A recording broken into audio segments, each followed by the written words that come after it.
তাই বন্ধুরা, আপনারা সবাই কেমন আছেন? আশা করি ভালো আছেন। আমিও ভালো আছি। তো আপনাদের সামনে একটি মজাদার রান্না নিয়ে আসলাম, সেটি হলো আমের টক।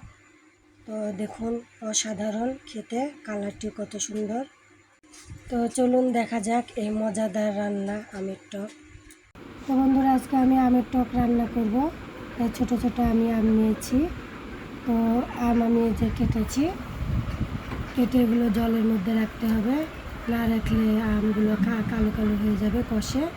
তাই জলের মধ্যে রাখলে আমের কষগুলো বের হয়ে যায়। তো এগুলো আমি কিছু কিছু কেটে নিয়েছি, আর বাকিটা যা আছে সেগুলো আমি কেটে নেব। এখন এটা আমি রান্না করব।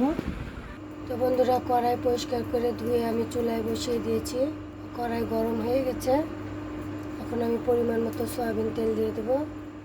তো বন্ধুরা, তেল গরম হয়ে গেছে। এখন আমি পরিমাণ মতো পাঁচফোড়ন দিয়ে দেবো তেলের মধ্যে।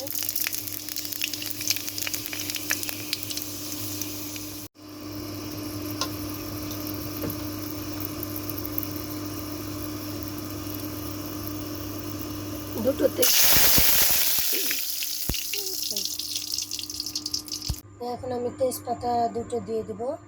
দুটো তেজপাতা দিয়ে দিলাম। চারটাখানে কাঁচামরিচ দিয়ে দিলাম। ভালো করে নেড়ে দেবো।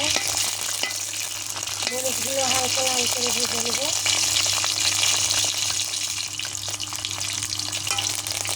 আমি আবারও নেড়ে দেবো। মরিচগুলো হালকা লাল ভাজা হয়ে গেছে। এখন আমি আমগুলো দিয়ে দেবো। কেটে ধুয়ে রাখা আমগুলো দিয়ে দিলাম।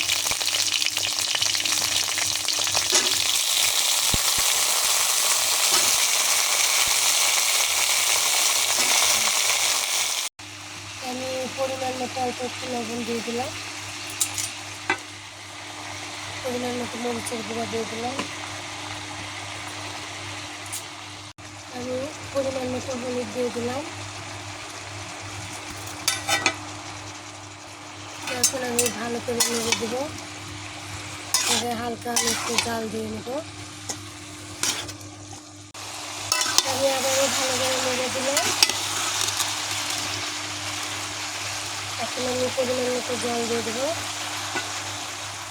এবং পরিমাণ মতো জল দিয়ে দিলাম। খুব বেশি জল দেবো না, অল্প একটু দেবো। আবারও ভালো করে নেড়ে দিলাম।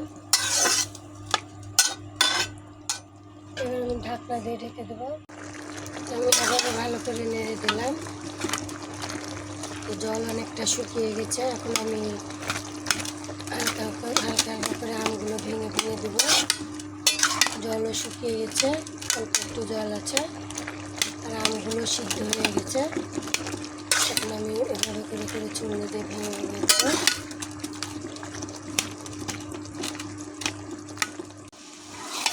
দেখুন বন্ধুরা, জল শুকিয়ে গেছে। তো এখন আমি চিনি দিয়ে দেবো।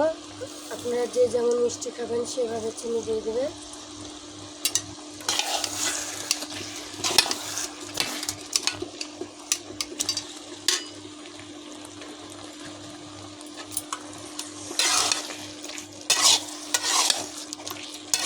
দিয়ে আমি ভালো করে নেড়ে দিলাম।